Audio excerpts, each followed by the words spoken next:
You call me a monster, but I live among you. You'll never find me unless I want you to. These were the words of the BTK mystery killer. For decades, he haunted Wichita, a shadow who killed without warning. A ghost who bound, tortured, and killed, then vanished into the night. He taunted police, mocked the media, and for 30 years, he was untouchable. But in the end, the BTK killer was betrayed. Not by detectives, not by DNA, but by his own hand. This is how Dennis Rader, the man who lived as a family man by day and a monster by night, finally revealed himself. Wichita, Kansas, a city of 300,000. Blue-collar families, tight-knit churches, a place where doors were left unlocked and neighbors trusted one another. Young mothers, children played in the yard. While the elderly watched gracefully from the balcony, it was a modest suburban home. But in 1974, that sense of safety was shattered forever. On January 15, 1974, the Otero family was found murdered inside their home. Joseph and Julie Otero and two of their children, Joseph Jr. and Josephine, all bound, tortured, and killed. It was a crime so brutal, so incomprehensible, it felt almost inhuman. But the truth was far more chilling. The killer wasn't a drifter or an outsider. He lived among them, and this was only the beginning. Between 1974 and 1991, Wichita was stalked by a phantom. He chose his victims carefully: women, families, sometimes children. He broke into homes, bound them with ropes or tape, and carried out his twisted ritual: bind, torture, kill. That became his calling card, and so the city named him BTK. At first, police thought the killings were random, but then came the letters. Typed, taunting, filled with details only the killer could know. He wrote, "How many do I have to kill before I get a name in the paper or some national attention?" He craved recognition, he wanted fame, he wanted fear. And for years he had both. The Wichita Police Department launched one of the largest investigations in Kansas history. Dozens of detectives, hundreds of tips, thousands of hours. Yet every lead ended in a dead end. BTK seemed to vanish into thin air. He left no fingerprints, no DNA, no witnesses. Just bodies and letters. TV news anchor reporting in 1978 made it more traumatic when she in her trembling voice said, "Police warn the BTK strangler may strike again." The community was paralyzed. Women changed their routines. Families installed locks and alarms. Parents kept children inside. Every knock at the door was met with fear, and through it all, BTK kept writing letters filled with arrogance, demanding to be remembered. Someone in the neighborhood once faintly whispered, echoing the words BTK, "I am a monster. I live among you."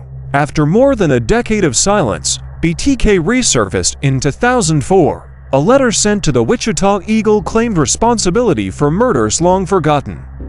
Enclosed were photos, crime scene details, and taunts.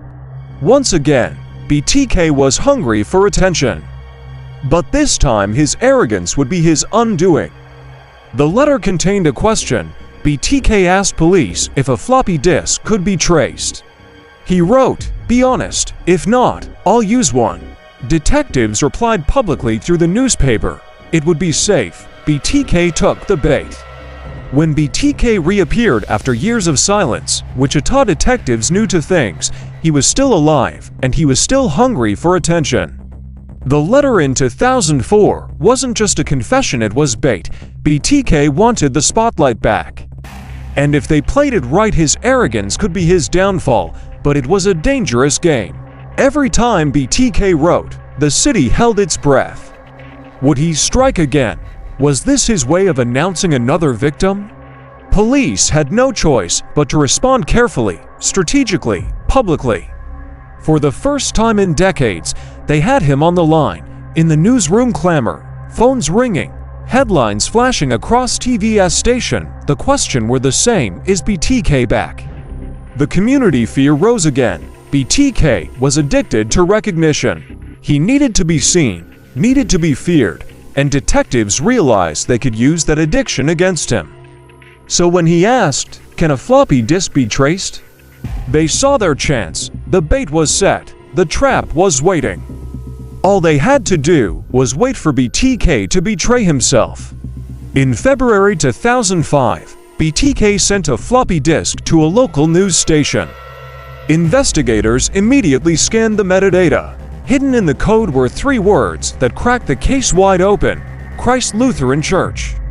And a name: Dennis Rader, ordinary middle-aged man, glasses, church leader, husband, father of 2, surfaced. Dennis Rader, a compliance officer, church president, Boy Scout leader, a man who lived a double life. To his neighbors, he was polite, responsible, even boring. But behind that mask was BTK the monster who had terrorized Wichita for 30 years. And it was his own arrogance, his own hunger for recognition that betrayed him. On June 27, 2005, Dennis Rader was arrested. In court, he stunned the world by calmly confessing to 10 murders. He described each killing in chilling detail, emotionless, as if reading from a grocery list. He spoke of his projects, human beings reduced to objects of his obsession. While in the dock, he confessed, "I had this fantasy. It became a reality for the families." His words were knives. They listened as he relived the final moments of their loved ones, stripping away any illusion of remorse, but they also saw the mask fall. The monster was real, and at last, he was caged. Dennis Rader, the BTK Killer, was sentenced to 10 consecutive life sentences. He will die in prison. For 30 years, BTK lived among them. A neighbor, a church leader, a father. By day, he wore the mask of normalcy. By night, he became a monster. He believed he was untouchable. He believed he was smarter than everyone else. In the end, he was betrayed not by police brilliance or fate, but by his own arrogance, by a single floppy disk that revealed his name, Dennis Rader. And as night falls, Wichita remembers not the man who called himself BTK, but the lives he tried to erase. Their memory is the only justice that matters. This has been Crime Scene Chronicles. What do you think? Was Dennis Rader caught too late, or was justice finally served? Comment your thoughts below. Don't forget to like, subscribe, and share this video. Every story we tell honors the victims and reminds the world that truth can never stay hidden forever.